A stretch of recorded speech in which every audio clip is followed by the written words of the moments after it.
जब सुने के होई भोजपुरी गाना बस बजे के चाही गाना।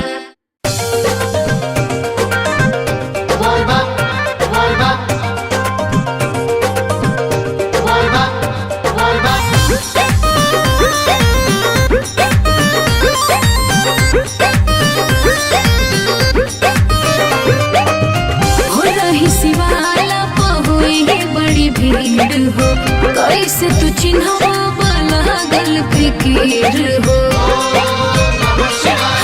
हो रही शिवाला पहुई बड़ी भीड़ हो कैसे तू चिन्हवा लागल फिकीर हो। हर गेरुआ कलर लिखल बोले बम पर जवन दिल बन के अच्छा ओह जल ढारी कर जान उहे वाला साड़ी पहिन के ओह जल ढारी कर जान उहे वाला साड़ी पहिन के।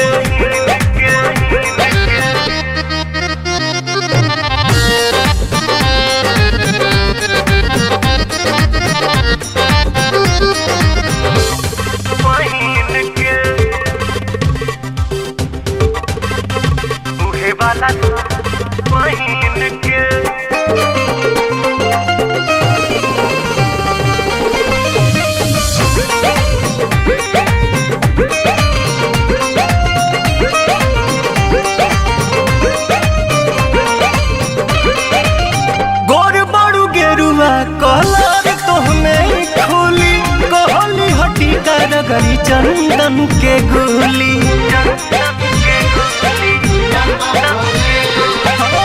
गोर बड़ू गेरुआ कलर तोहमे खोली कहली हटी करगरी चंदन के गोली।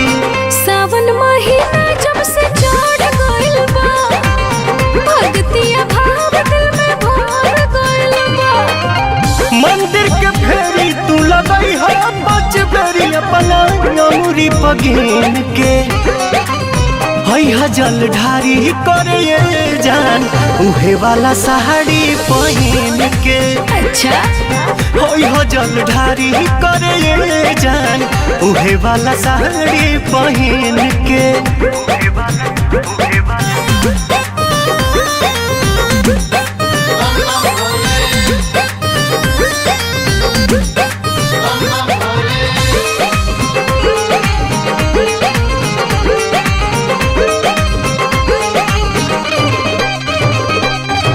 साचो कहीं लागता रुआ तना सुनर हो भोला कोरस के हु के लागे ना नजर हो। साचो कहीं लागता रुआ तना सुनर हो बाबा कोरस के हु के लागे ना नजर हो। तोहरे ला भूखल माने सावली सुमारी खुशबा पवन मन अरुण बिहारी पाके आशीर्वाद रखी शिव जी के याद ना भूल शुभ दिन के। ओह जल ढारी करे जान उहे वाला साड़ी पहिन के। ठीक बा जी है जल ढारी करे जान उहे वाला साड़ी पहिन के।